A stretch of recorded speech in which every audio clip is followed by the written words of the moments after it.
After a devastating fire destroyed the Dubin family's home, Telemark collaborated with members of the Hamptons Green Alliance and architect Richard Stott to create a new and improved home for the Dubins, a home that could possibly make history.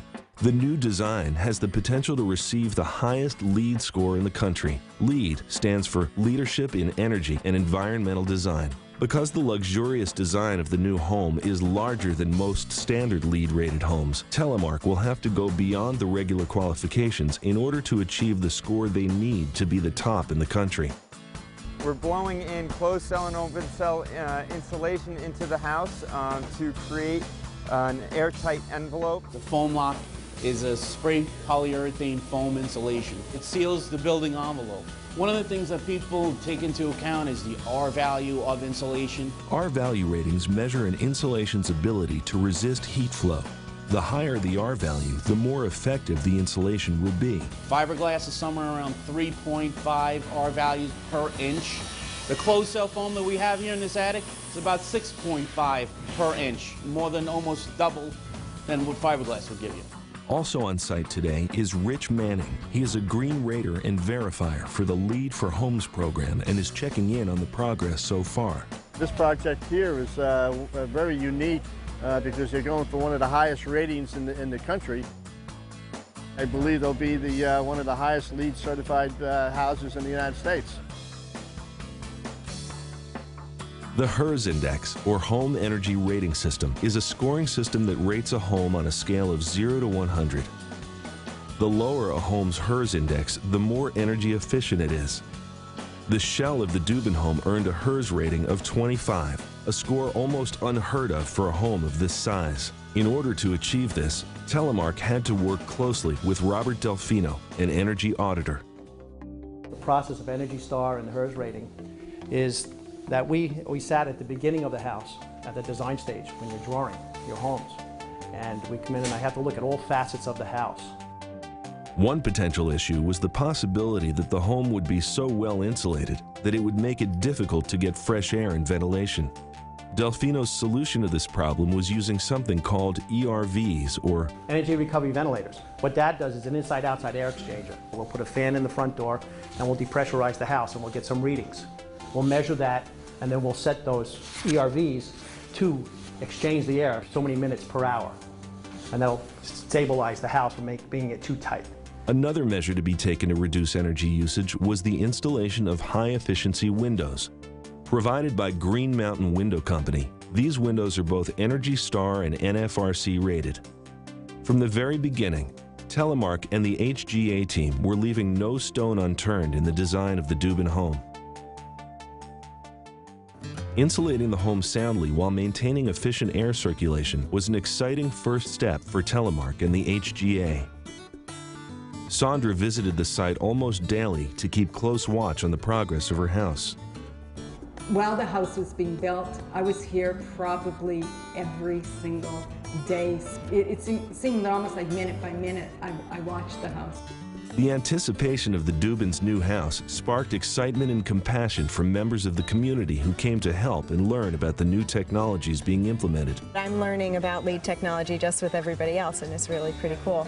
To see the community get together to go and do something that's socially good is certainly, it speaks for itself, and it's absolutely wonderful. Everyone got along and everyone was really excited and enthusiastic about it, and from there, that was really the beginning of this house.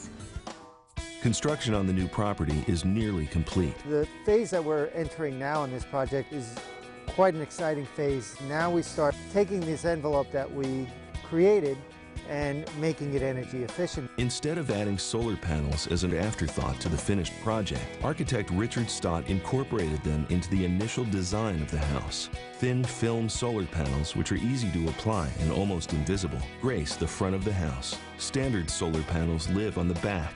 The four on this east roof are going to look very similar to skylights. It's not going to be anything that's going to be glaring and jumping out in your face. Those two systems will get most of the energy that we need for the house. The panels provided an aesthetic challenge to the architect as well. I have a little pet peeve about solar panels on roofs and how they look, so we're trying to integrate this, and it's called a building integrated photovoltaic system on that blue roof that you'll see in the front. The power generated from the sun is also used to heat the water in the house through an elaborate network of tubes that transfer the heat to storage tanks. This solar thermal system not only provides hot water for domestic use, but also helps the geothermal system heat the home and the pool in the summer. Those evacuated tubes are glass tubes. They have water vapor inside. As the sun heats up these tubes, the hot water vapor goes up to the top, goes in through a heat exchanger, and the cold water vapor goes back to the bottom and continues that process. Through this heat exchanger, it comes down through here and goes into this tank. This tank is fully supplying your domestic hot water in the house. On Saturday, we had fully hot water going on through the whole house, and we don't even have electric to this thing yet. But what about days when the sun isn't shining? If it's a cloudy day and they're using hot water in the house, once this gets used up, we'll go over to the buffer tank and they'll continually have hot water. I think that if you didn't know otherwise, you wouldn't know that this is a greenhouse. Even when it was just a little bit sunny and it wasn't very warm out, I had an incredible amount of hot water.